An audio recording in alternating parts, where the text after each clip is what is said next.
መጽሐፈ ኩፋሌ ምዕራፍ 23 ይህ ወር በባተ በ15ኛው ቀን ከላሞች ወገን 14 ገች 28 የበግ ሙክት 49 በግ 96 የበግ ጠቦት 29 የፍየል ጠቦት አቀረበ። በእግዚአብሔር ፊት በጎ መዓዛ አድርጎ ሊቀበለው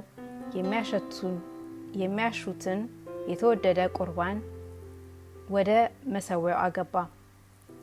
አስራት ያወጣ ዘንድ ከተሳለው ስለት ከመስዋዕታቸው ጋር የቀረበ መባ ይህ ነው።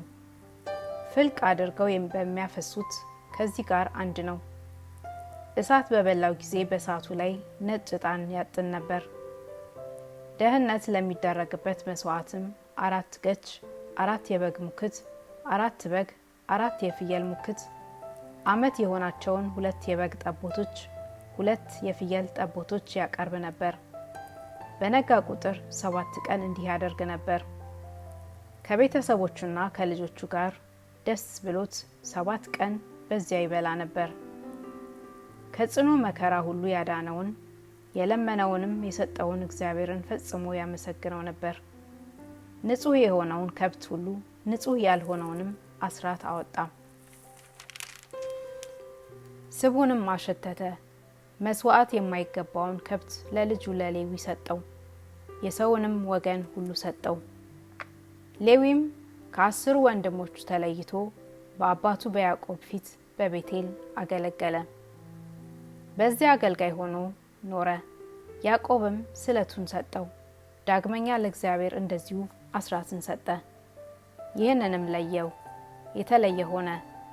ስለዚህም ነገር አስራት ለማውጣት ከዓመት እስከ ዓመት ስሙ ይጠራበት ዘንድ በተመረጠ በከበረ ቦታ ዳግመኛ በእግዚአብሔር ፊት ለመብላት ሥርዓት ሆኖ በሰማይ ጽላት ተወስኗል።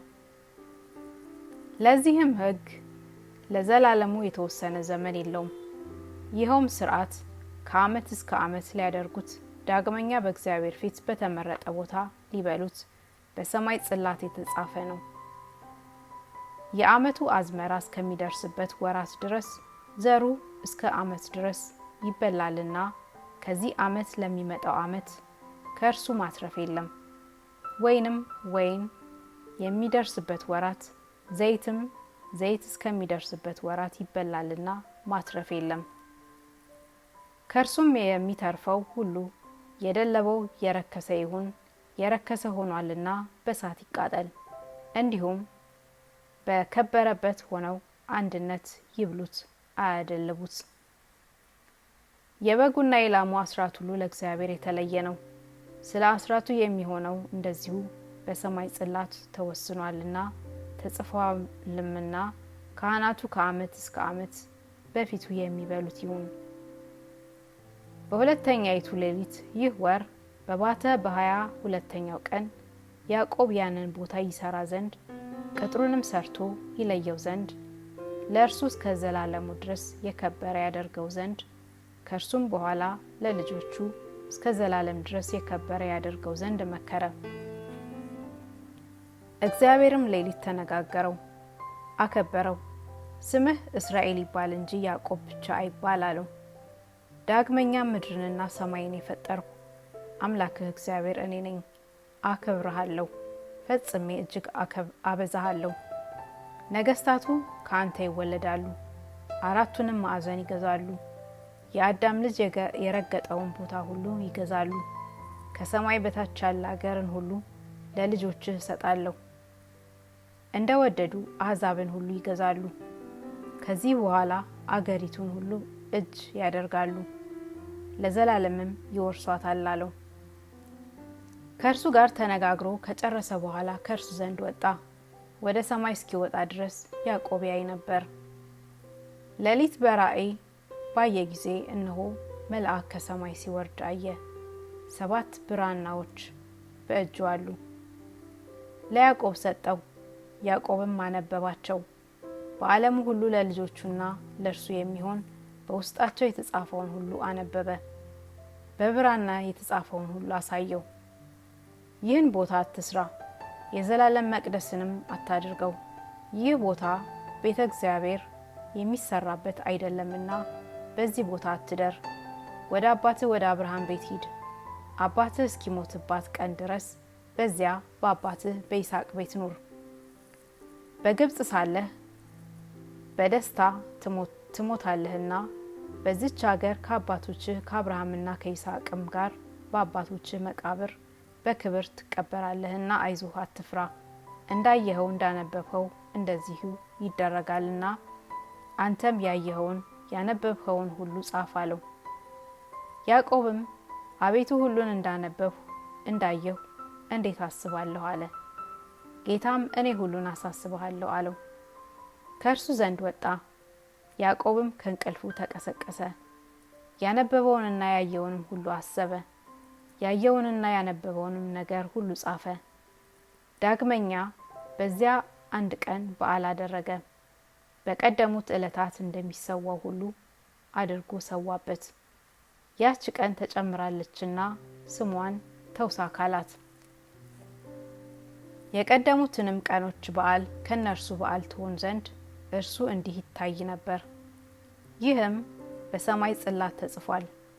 ስለዚህም ነገር በዓል ያደርጋት ዘንድ በዓል በሚደረግባቸው በሰባቱ ቀኖች ላይ እርሷን ይጨምር ዘንድ ስለዚህ ነገር ተገለጠለት።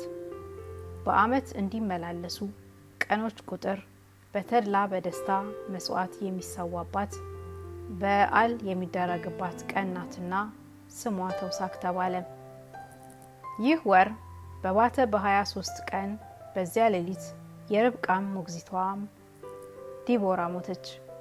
ከመንደሩ በታች በወንዝ ዳር ባለ ግራር ስር ቀበሯት። የዚያንም ወንዝ ስም ዲቦራ የተቀበረችበት ወንዝ አለው። ግራሩንም የዲቦራ ልቅሶ የተሰቀለበት ግራር አለው። ርብቃም ተመልሳ ወደ አባቱ ወደ ይስሐቅ ቤት ሄደች። ያዕቆብም አባቱ እንደሚወደው አድርጋ ለአባቱ ምግብ ታዘጋጅ ዘንድ የፍየሎችን ሙክቶችና የበጎችንም ሙክቶች በጎችንም በእጇ ላከ።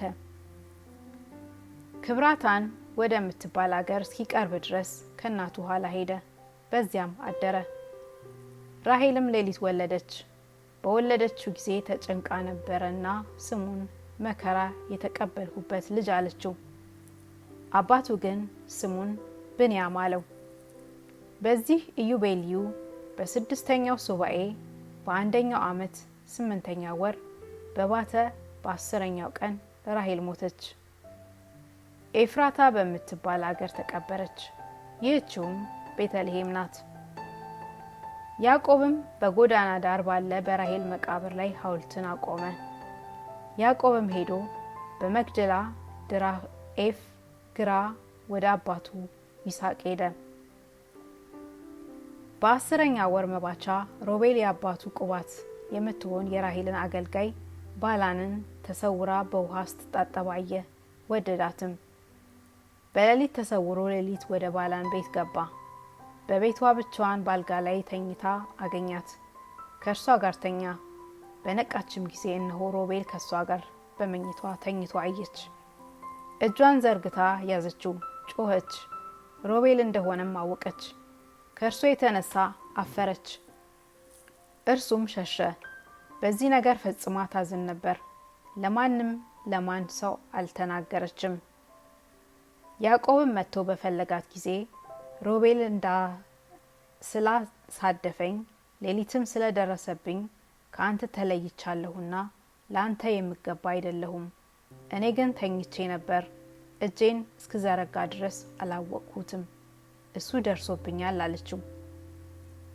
ባላንም ደርሷልና የአባቱን ኀፍረት ገልጧልና ያዕቆብ በሮቤል ፈጽሞ ተቆጣ። ሮቤል አሳድፏታልና ከዚያ በኋላ ያዕቆብ አልደረሰባትም። የአባቱን ኀፍረት የገለጠ ሰው ሁሉ ነገሩ እጅግ ክፉ ነውና በእግዚአብሔር ፊት የተናቀ ነውና፣ ስለዚህ ነገር ሰው ከአባቱ ሚስት እንዳይደርስ የአባቱንም ኀፍረት እንዳይገልጥ በሰማይ ጽላት ተጽፏል። የማይገባ ሥራ ሰርቷልና ሞትን ይሙት። ከአባቱ ሚስት የሚደርስ ሰው ጎስቋላ ነው፣ ሴትም ብትሆን ጎስቋላ ናት።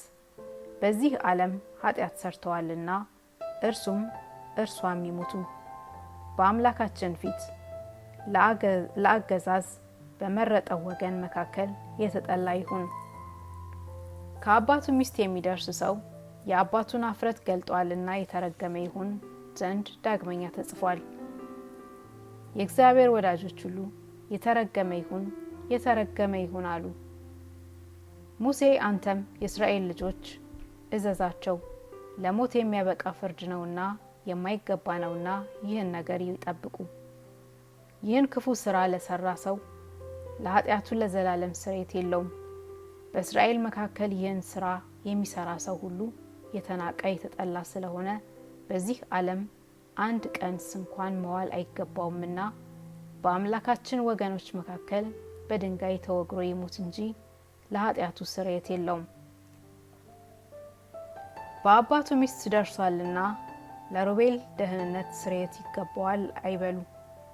እርሷም ባሏ አባቱ ያዕቆብ በሕይወት ሳለ እስከዚያ ቀን ድረስ ስርዓቱ፣ ቅጣቱ፣ ሕጉ በጊዜው ጊዜ እንደሚደረገው ሕግ አልተፈጸመምና ስርየት ይገባታል አይበሉ። በልጅ ልጅ ዘመንም ለዘላለም ጸንቶ የሚኖር ሕግ ይህ ነው። ለዚህም ሕግ የዘመን ፍጻሜ የለውም። በሕዝቡ መካከል ሁለቱ ሁሉ አንድነት ይጠፉ ዘንድ ይህችን ኃጢአት በሰሩባት ቀን ይገድሏቸው ዘንድ ነው እንጂ ለኃጢአታቸው ምንም ስርየት የለውም። ሙሴ አንተም ለእስራኤል ጻፍላቸው ይጠብቋትም፣ እንደዚህ ያለ ስራም አይስሩ፣ ለሞት የሚያበቃ በደልንም አይበድሉ። ፊት አይቶ የማያዳላ መማለጃን የማይቀበል እርሱ አምላካችን እግዚአብሔር እውነተኛ ዳኛ ነውና ይሰሙ ዘንድ ይጠብቁ ዘንድ ከእርሱም ይለዩ ዘንድ የተጠላ የሚያጸይፍ የተናቀፈ ነውና ከዚህ ዓለም ፈጽመው እንዳይጠፉ በዚህ ዓለም በፈጣሪያችን ፊት ይህችን ኃጢአት ለሚሰሯት ሰዎች ሁሉ ይህንን የሥርዓቱን ነገር ንገራቸው። እስራኤል ለእግዚአብሔር የተለየ ወገን ነውና ለፈጣሪውም ማደሪያ ነውና ለክህነት ለመንግስታት የሚገባው ወገን ነውና በዚህ ዓለም ከሚሰሩት ከዝሙት የሚበልጥ ኃጢአት የለም። በንጹህ ወገን መካከል እንዲህ ያለ ኃጢአት ሊሰራ አይገባም። በዚህ በ6ኛው ሱባኤ በ7ኛው ዓመት ያዕቆብ ይሄድ ነበር፣ ልጆቹም ይሄዱ ነበር። በአባቱ በይስሐቅና በእናቱ በርብቃ አቅራቢያ በአብርሃም ቤት አደሩ።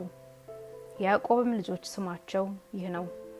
መጀመሪያው ሮቤል ይባላል፣ ሁለተኛው ስምዖን ይባላል፣ ሶስተኛው ሌዊ ይባላል፣ አራተኛው ይሁዳ ይባላል፣ አምስተኛው ይሳኮር ይባላል፣ ስድስተኛው ዛብሎን ይባላል።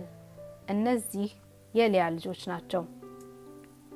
የራሔል ልጆች ብንያምና ዮሴፍ ናቸው። የባላንም ልጆች ንፍታሌምና ዳን ናቸው። የዘለፋም ልጆች አሴርና ጋድ ናቸው። ልያ ለያዕቆብ የወለደቻት ሴት ልጅ ዲና ብቻ ናት። ሄደውም ለያዕቆብና ለርብቃ ሰገዱ። ባያቸውም ጊዜ ልጆቹን ሁሉና ያዕቆብን መረቋቸው። የትንሹ ልጁን የያዕቆብን ልጆች አይቷልና ይስሐቅ ፈጽሞ ደስ ብሎት መረቃቸው።